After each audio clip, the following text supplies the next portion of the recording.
Then Moses stretched out his hand over the sea, and the Lord caused the sea to go back by a strong east wind all that night, and made the sea into dry land, and the waters were divided. So the children of Israel went into the midst of the sea on the dry ground, and the waters were a wall to them on their right hand and on their left.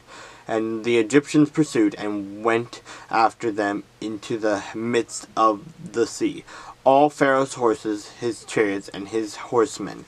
Now it came to pass in the morning watch that the Lord looked down upon the army of the Egyptians through the pillar of fire and cloud, and he troubled the army of the Egyptians, and he took off their chariot wheels, so that they drove them with difficulties.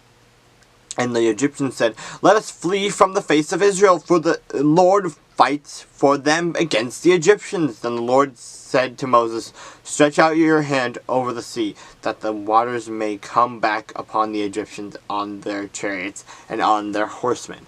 And Moses stretched out his hand over the sea, and when the morning appeared, the sea returned to its full depth, while the Egyptians were fleeing into it. So the Lord overthrew the Egyptians in the midst of the sea.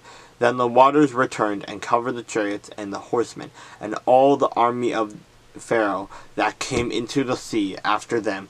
Not so much as one of them remained. But the children of Israel had walked on dry land in the midst of the sea, and the waters were a wall to them on their right hand and their left.